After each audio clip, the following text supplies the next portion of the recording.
Hey, what's up guys? It's Anthony from The Health Blueprint and I'm here with Wes today, and we're going to go over goal setting. So how to set a goal, how to take daily action on that goal, and bridge the gap from where you are now to where you want to be.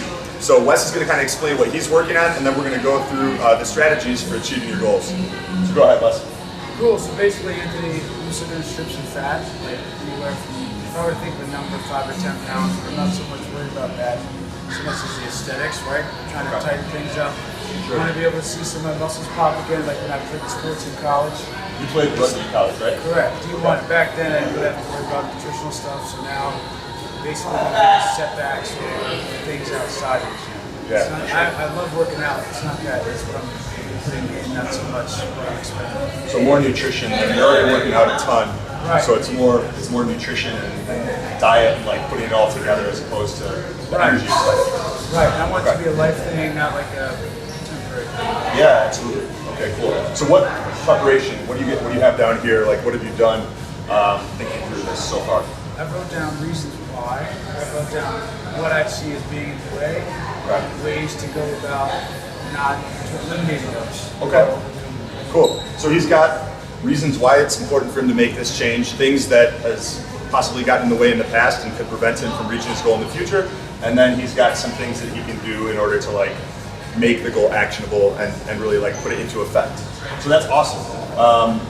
Some things with goal setting, like a lot of times if you read up on goal setting, you'll see people recommend like SMART goals, which is like making your goals specific, measurable, achievable, what's the other one there? Realistic and timely. And that's cool in some aspects, but a lot of times it's not something we do with a lot of our clients because it leads to impotent goals. And like when you're doing your goal setting, you want it to be something that like really excites you and kind of scares you a little bit.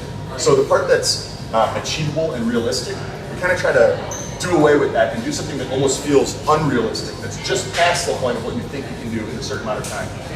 So the big purpose behind that is making your goals emotionally charged. So you wake up every morning and you're like, you know that you need to get to work in order to make it happen. Because if it's realistic, then you just kind of set yourself up to succeed, but you're setting yourself up to succeed for something that doesn't have a lot of meaning and power behind it. So what I recommend doing is when you're setting a goal, you make it specific, you make it measurable, you use your name, you keep it positive, and you always leave room for more upside. So an example would be like, let's say you wanted to lose 10 pounds in the next 30 days. So today is what, August 26th, 27th? August 26th. So Wes would say something like, Wes, well, what do you weigh right now?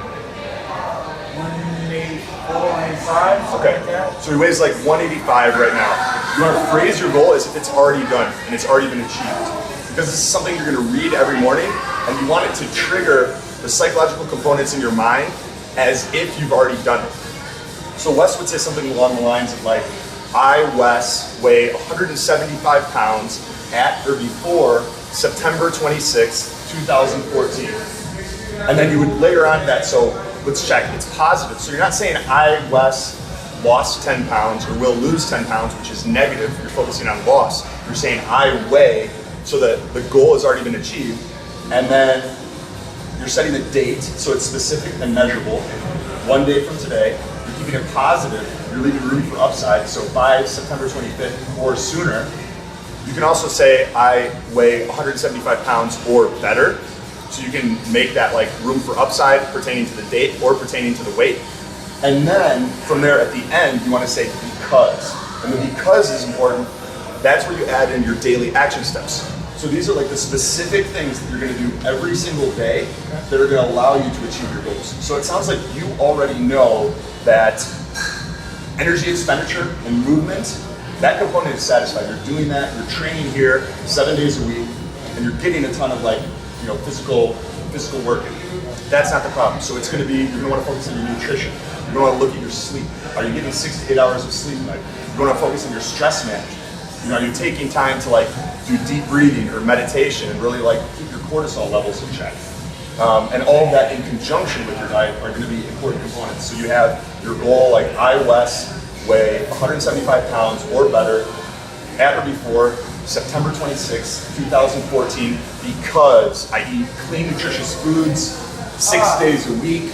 I practice daily meditation, and I sleep 7 hours a night, or something along those lines. So the because is your specific daily action strategy that you're going to put into place, and it's like your checklist that you're going to follow through each day. Then what you want to do is you want to take this goal and you want to create like a note on your phone. So you can call it like daily action steps or something like that. And what you're going to do is right first thing in the morning, before you've done anything for the day, like pre-input, before you've like checked your email and had like all those different stressors and life responsibilities coming at you, you want to pull up that note and you want to read your goal first thing. So that's step one, is just read your goal and kind of like get yourself thinking about all the specific things you're going to do that day in order to achieve it. Then you want to schedule out the things you're going to do. When are you going to eat your meals? When are you going to do your daily meditation? What time are you going to go to bed so that you can get 7 hours of sleep? You want to have a specific time of day that you're going to do it, and you want to have a specific backup time in case you miss it. So like if you're like, I'm going to meditate every morning at 8 a.m., but then all of a sudden you get scheduled with a client here at 8 a.m., you need to have a backup time. Like if I miss 8 a.m., I'm doing it at noon or something like that. So you have your backup time. And then the next two steps, you've read your goal, you've got your action time scheduled, then you want to look at, you want to take a 3-year stance. How do you want to like see your life as it pertains to this goal 3 years from now? So you quickly think about that and you like visualize into the future. You see all the ways that your life is going to be different. So this kind of ties into your whys that you wrote down earlier. So take that 3-year stance, think about your goal. How's your life different 3 years from now as a result of you taking these steps? And then you want to very quickly do something called segment intending, where you just visualize your day and see yourself going through these steps during the day at the specific times you said you were going to do them. So those are kind of the 3 steps. You wake up and read the goal that we kind of just loosely scripted. You schedule what you're going to be doing in order to achieve that goal, your daily action steps. Put down a specific time of day that they're going to happen. Then you visualize your life 3 years from now as a result of implementing this and like all the good things that come along with it. You know, like more clients, better whatever, like you have more energy, you're healthier. And then you visualize your perfect day, implementing all this stuff. You see yourself going through the movements and the things that it's going to take in order to make this happen. And then you start your day. That's great. It sounds like good. It sounds like awesome. Cool. All right. It sounds Yeah. great. Is that kind of helpful? Yeah, totally. Any other questions or anything? No, I'm going to ask you more stuff later, but this is good. Okay. I'll write it all down when I check it. Awesome. Absolutely, man. Yeah. So that's it. That's how to set a goal and kind of the process we go through with the coaching clients. Hope that helped. Thanks, dude.